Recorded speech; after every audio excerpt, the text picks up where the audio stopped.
On DC Music Rocks, we're shining a spotlight on the great songs and incredible people behind the DC region's music scene.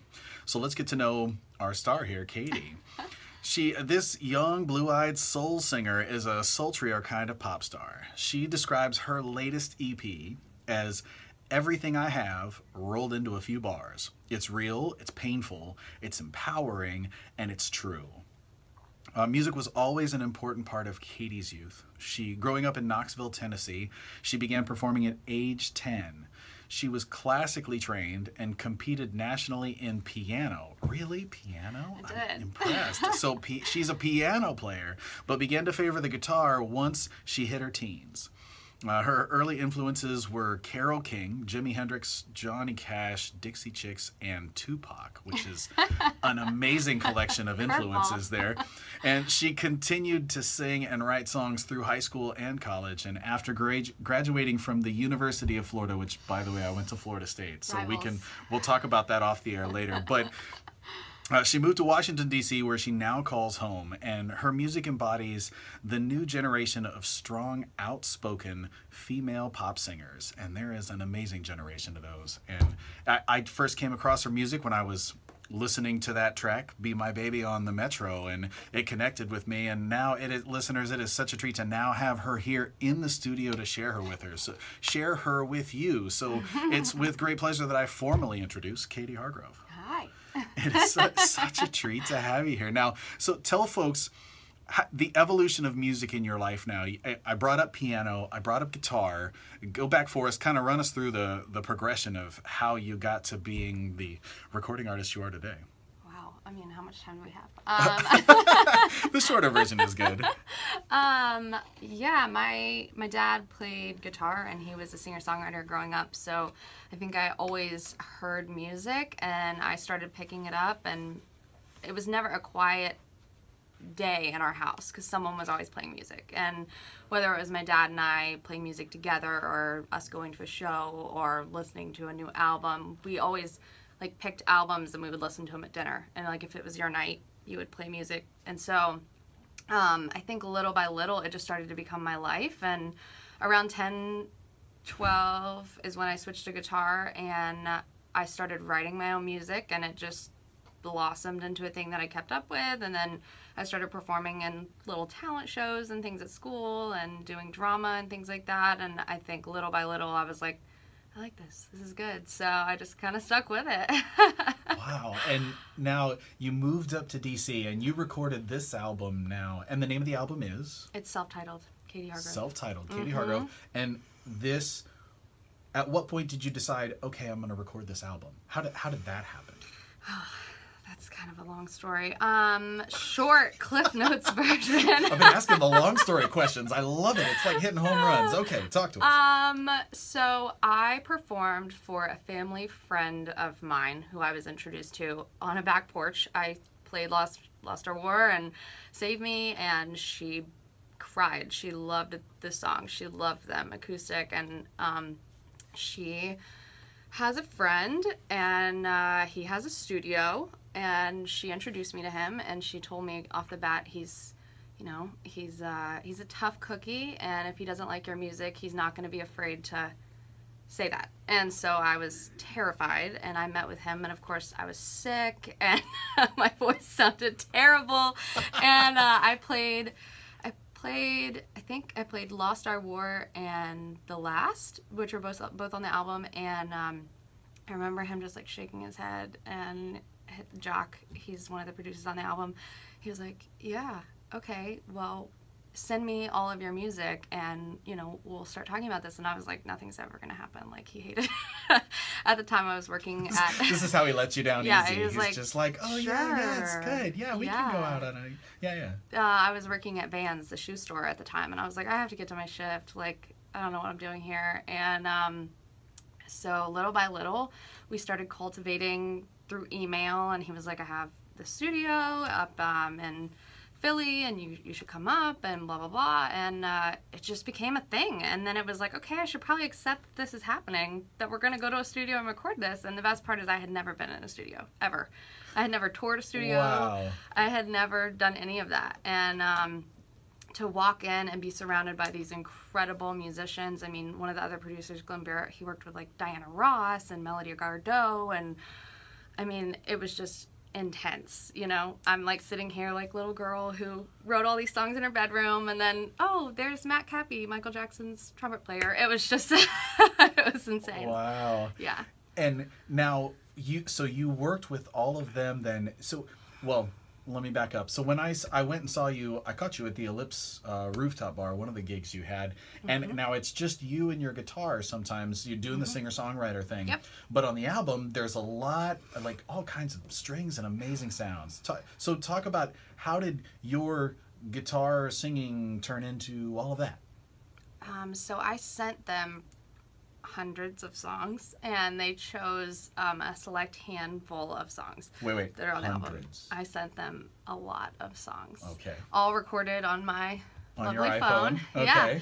Yeah. And they picked out the ones that they thought were the, punchiest, most, ear-catching tunes that they could make into something that would be radio worthy. I'd never been on the radio, I'd never really promoted myself in that way. And so I sent them all to them, and I guess John Conahan, he was the arranger on the album, and he wrote out everybody's music and everything. And so I think Jock, John, and Glenn all kind of got together and created this musical piece. And before we would sit to record every song, they would kind of give me what they thought was going to happen. Like, this is kind of what we've arranged, and what do you think about it? And we'd kind of like bounce ideas around and come up with something we were all comfortable with. And so I was very comfortable in the studio, and I think they really made it a place where it wasn't just like, well, this is what we've figured out is going to be your song, and that's it, and here you go. It was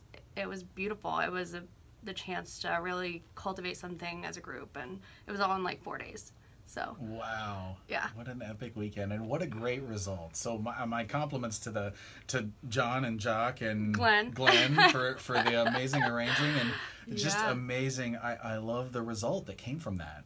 So now talk about you on the personal side. So outside of the music thing, what is life like for you? Hobbies and what's outside of music? I love working out. I do solid core, which is like a Pilates class. It's like, I like to think it's like a much harder version of a class I've ever done before. It's on like a reformer, and it kicks your butt hard, and I love it. Let's think, what else? Sadly, I'm really into reality TV. Stop. Really? If we're being honest. Okay. If we're being honest, and this is the honest me, then yes. Okay. So now tell me more. What does that mean? What do you watch? What is that? I'm like just intrigued by people's lives. I feel like there's no need to even watch fiction shows because people are crazy and they're so interesting. I don't know. It seems like fiction when you're watching it on like TV. Real Housewives and all these new shows. It's just, I mean, no hate. I love it. Keep it up, you know? What's the latest one that you've been watching?